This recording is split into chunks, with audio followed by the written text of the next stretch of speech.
Jay, when did the president learn specifically that the military death benefits would not be paid?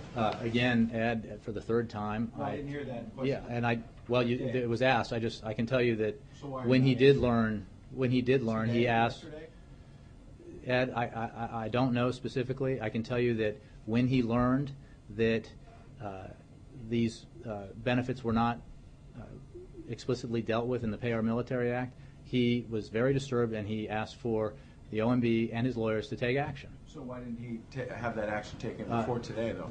You have to work out a process, unless you're willing to write the check, Ed. I mean, you know, it takes some time. It takes some time to.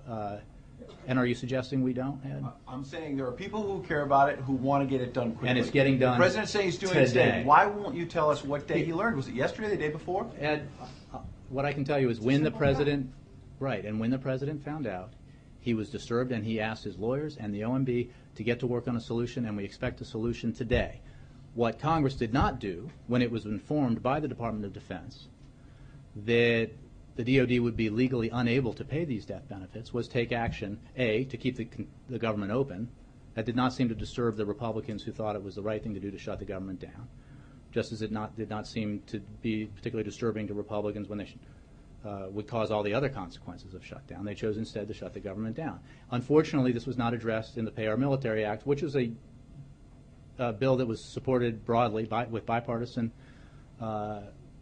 support, as well as from the president, and signed into law. And I mean, this is not that complicated. I know you're trying to make a partisan issue out of it, but nice try. But Ed, you won't tell us a simple fact of when the president learned. You're trying to say he's outraged by it, so he wants to move quickly. If he learned last Tuesday, I'm saying that when he learned about the it, day before. he asked for, directed those who work for him to find a solution, and we expect a solution today. Okay. And what I haven't seen is a solution from Congress, but the president will have one today. So you've repeatedly said today in previous days that you don't want to do all this in a piecemeal fashion. Republicans should pass a clean CR.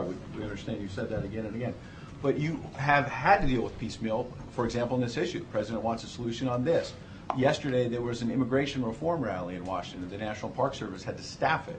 They say they do that because it was on First Amendment grounds. But how can you justify letting a rally like that go forward that could happen yesterday, could happen next week, before something like military death benefits are taken care of? Like, why is a rally so? I'll answer it now, and I look forward to the piece that you'll do on it. When the president learned that this issue had not been explicitly taken care of in the Pay Our Military Act, he was disturbed, and he asked those who work for him to find a solution. And they are busy at that work now, and we expect a solution today. The broader question you ask goes right to the heart of the fact that there are myriad consequences to shutdown. And you can't run around trying to fix all of them. That's not the way the United States of America should operate. You should simply open the government. The president has never asked for anything in return for Congress fulfilling its responsibility to open the government. He didn't ask for funding levels that are reflected in the budget he submitted.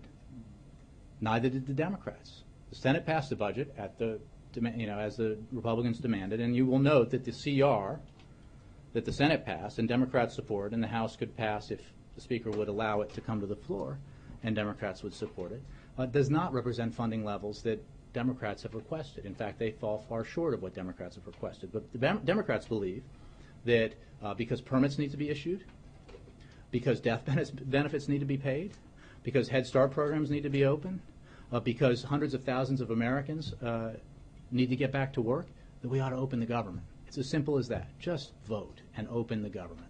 Right. Two other quick